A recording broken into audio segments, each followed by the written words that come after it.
when it comes to the overall structure of how Chelsea play, the way Chelsea play, the performances and the results, you can clearly see a team that has a clear tactical identity. Despite Chelsea's draw to Nottingham Forest, we can conclude that Enzo Maresca has transformed Chelsea. So how has he actually done it? If it's a 4, how does it change for you? No, yeah. If it's a line of 4, it's like, as you can see now, can be 4-2-3-1 or can be 4-3-3, it doesn't matter. But the idea is to build 3 and 2 and to attack with the 5, that as you can see, with the line of 4. Yep. We are 5 against 4. Now, the only way to match a little bit is to drop one of these players or one of these 2 players and make 5 against 5. But that means if they drop, that you are playing in the opposite side, then probably you don't have space here because they drop, but you can have space in different area of the pitch. Which is the most important space that you're really trying to exploit by doing this? Now, Enzo Maresca came to Chelsea after a successful promotion by Leicester to the Premier League.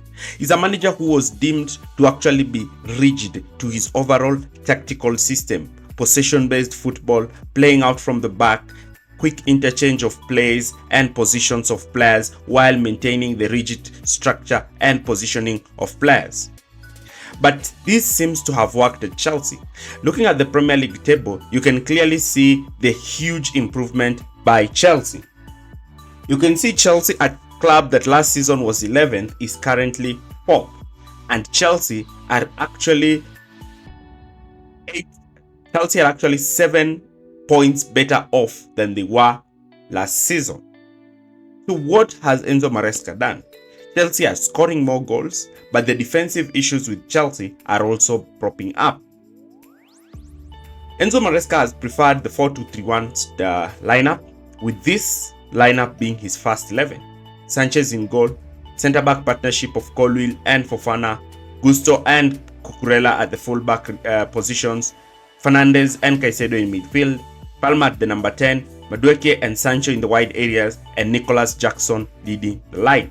This has been Enzo Maresca's preferred starting 11 at Chelsea. Before we start our analysis, do not forget to like, share, and subscribe to our channel for more videos like this. So Maresca wants his teams to build from the back by using the goalkeeper as an outfielder while build up. But this is something that he has changed recently because he noticed that Sanchez is not quite the best in these positions. Now, what we notice is that the centre-backs split on either side of Sanchez, allowing Sanchez the space to actually look to try and pick out midfielders in this case. The midfield pivots are also quite dynamic, knowing when to stretch and when to move, so that they can even open up spaces high up for players like Palmer to receive the ball. Now, Maresca also used Dizabi's kind of build-up structure earlier on when he faced Manchester City, by having Lavia and Caicedo playing as the pivots, with the fullback starting out wide and Sanchez making an extra man during build-up. Now, Manchester City's press was quite intense, but throughout the game, Chelsea always found a solution to play through Manchester City. And this showcased how Chelsea were actually going to play up once Maresca's philosophy was embedded in the team. Now, Maresca has preferred to deploy Fernandes higher up and not require him during the build-up phase. And sometimes when teams decide to go man-to-man with his back three, what you'll realize with him is that he will invert his fullback. He prefers to invert Malo Gusto and have Cucurella and Fofana act as fullbacks and utilize Robert Sanchez as an extra centre-back. It's something that we've seen Chelsea do. Looking at this clip, you can clearly see Sanchez is playing as an outside, as a right-sided centre-back. Cucurella is playing as a left-back, and you can see the position of Malo Gusto, who has come in field, and the position of Moises Caicedo. Now, using Sanchez in this build-up strategy actually adds Chelsea an extra player during build-up, and this has made Chelsea even more dominant when they're looking to build from the back. Now, because of trying to utilize the goalkeeper in this case, some teams become extremely intelligent with how they press, and the owners now relies upon Robert Sanchez. Throughout the season, we've seen Robert Sanchez deciding to go long, either looking to pick a player in between the lines such as Fernandes, who likes to hug that position, or if the team is playing with an aggressive high line, then he can actually look to go direct. Now, when Sanchez decides to actually go long, that is when all his nearby passing options have been marked out, and he chooses to actually go long. He knows that he has extra players because Chelsea have also committed a lot of players in the attacking structure, outnumbering the opposition's backline 5v4. Brighton, who anticipated to press Chelsea aggressively high, found themselves in a very dangerous situations because now Chelsea's pacey forwards actually had enough space to run, and this is where Nicholas Jackson thrives the most. Because opponents are caught in between the balance of whether to press Chelsea aggressively high, and alternatively, this actually even puts even more danger because now Cole Palmer can drop deep, receive the ball, and look to play Nicholas Jackson. You can see here Brighton were looking to press Chelsea aggressively high, but the position of the players, that is Sancho, Noni Madueke, and Nicholas Jackson, actually put Brighton in a very dangerous situation because they will automatically outnumber a slow backline of defenders. Now, teams such as Manchester City tried to force Chelsea down one side to press, but again, this is why Maresca prefers Colwill, because Colwill knows how to actually go long and play balls into the channels. And Chelsea are not system rigid like Manchester City, Pep Guardiola's Manchester City, of just playing out from the back. No, sometimes they can exploit spaces in behind by actually just going direct, something that we didn't expect from Enzo Maresca when he was signing for Chelsea, and it's actually an innovation that he has actually made. Now, one thing we've realized is that when teams decide to press Chelsea with two blocks, one aggressive block and one more defensive block, then Maresca's goalkeeper and centre backs are able to identify players such as Fernandes, and that's why Fernandes has been very instrumental for Chelsea in receiving the balls in spaces in between the lines. And against Manchester City, he will drop deep, pull out a centre back from position, then immediately look to receive the ball and play those balls over the top. Noni Madueke has been a usual outball for Maresca because he's been the one who will hug the touchline and make those runs in behind. However, sometimes his overall assisting or passing the ball to his opponents has been quite low, and this has denied Chelsea opportunities to score goals. If Madueke improves on that, then Chelsea can actually have a deadly threat when it comes to actually playing those balls over the top. Sanchez has not been without his flaws, and we saw it in the game against Brighton, where he actually lost a ball in a very difficult situation.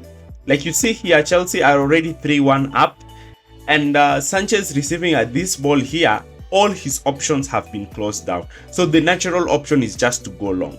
But Sanchez tries to play a pass to Moses Caicedo. Moses Caicedo does not get to the ball and the pass is poor, and Chelsea actually concede a second goal.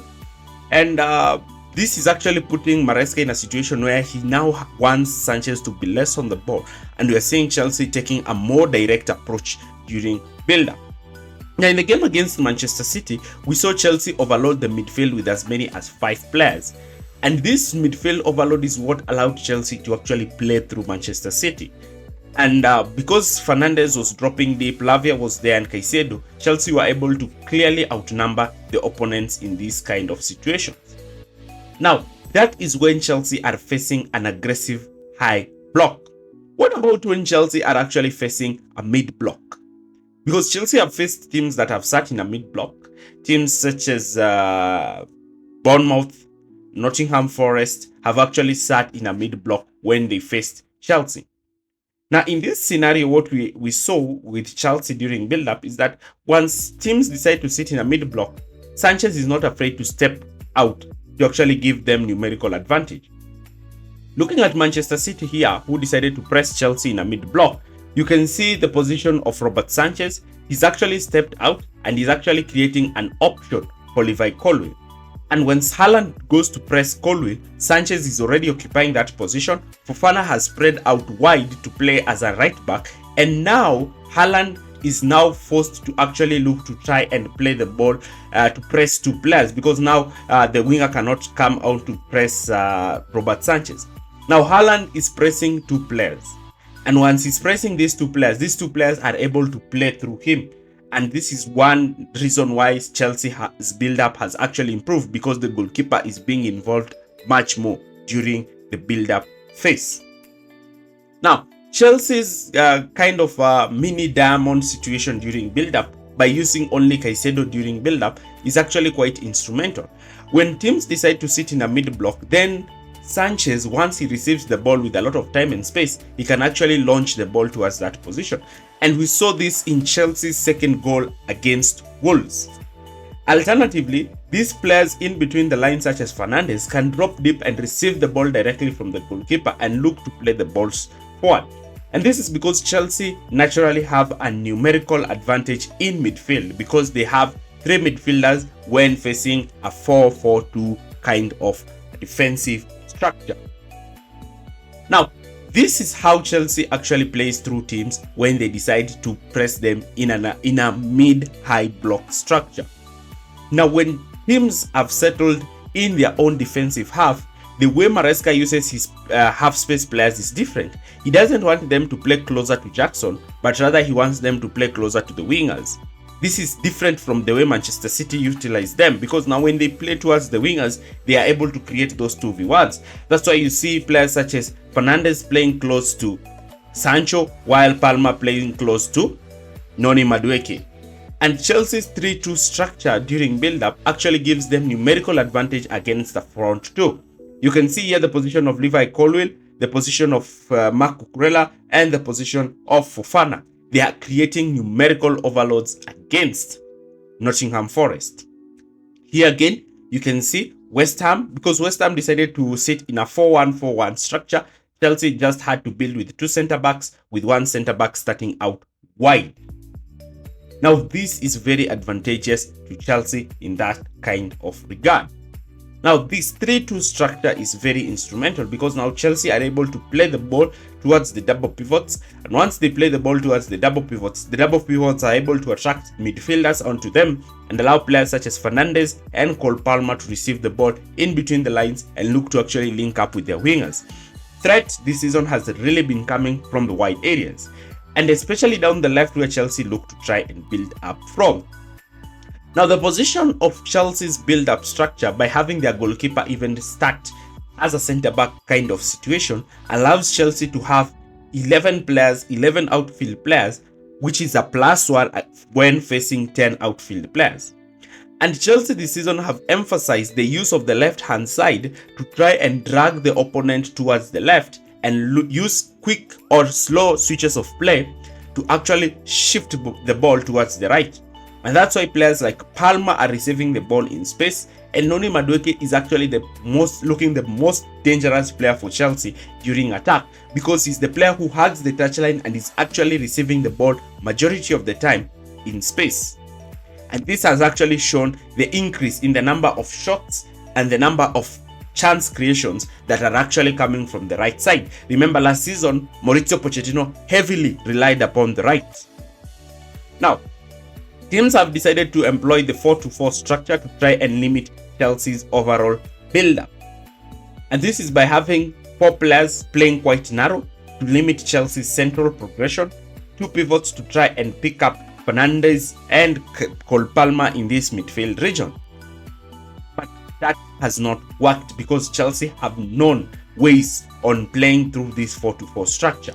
And this is a tactical evolution that Guardiola has deployed this season.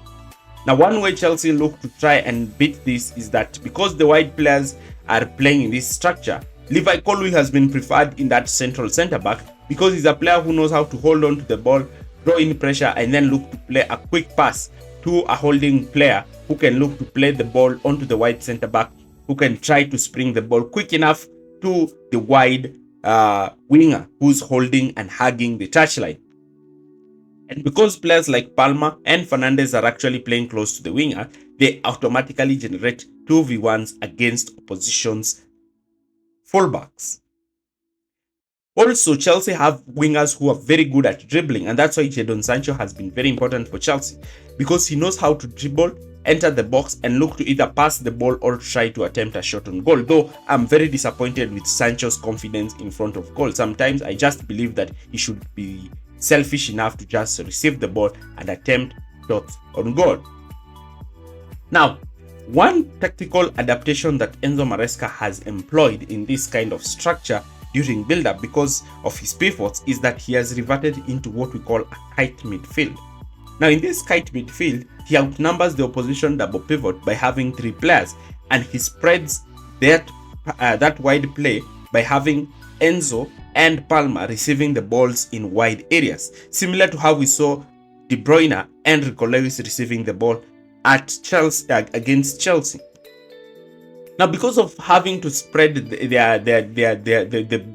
diamond, sometimes even Chelsea move into a back 4 by having Cucurella playing as a fullback and also Malo Gusto playing as a fullback, with only Moises Caicedo playing as a single pivot. And this this does is that it actually takes away players from midfield and increases the number of wide overloads that Chelsea are able to have. And now Chelsea will not play using the midfield region, but look to just play around the opposition team. Statistics actually support this. Looking at this season statistics, you can see Chelsea is playing quite even, with heavy reliance towards the left-hand side. Last season, the left-hand side just had around 22% penetration, but that has increased with close to 16% by making it to actually be 38%. And this is actually a huge improvement to the overall play of Chelsea. Looking even at the attacking areas of the pitch, you can see Chelsea are spending majority of the time in their midfield third. Now, Chelsea are staying majority of the time in the midfield third because they are looking to try to hold on to the ball more, open up space, and once they are in the opposition third, it means that they are not lazy in that position, but rather are looking to actually destroy the opponent quite fast and not dwelling on the ball into that position. So Enzo Maresca's overall possession structure in Chelsea and his hybrid movement with going direct by employing direct approach sometimes when the opposition is actually creating plays showcases Enzo Maresca's ability to adapt Chelsea in a game-to-game basis, allowing Chelsea to be dynamic, to be different, and to be transformative in how they look to attack. Looking forward to do a video on how Chelsea have actually improved in their pressing and their overall defensive structure. Thanks for watching this video. See you in our next video, and continue to share your ideas in the comment section area below. Thanks for watching, and see you again.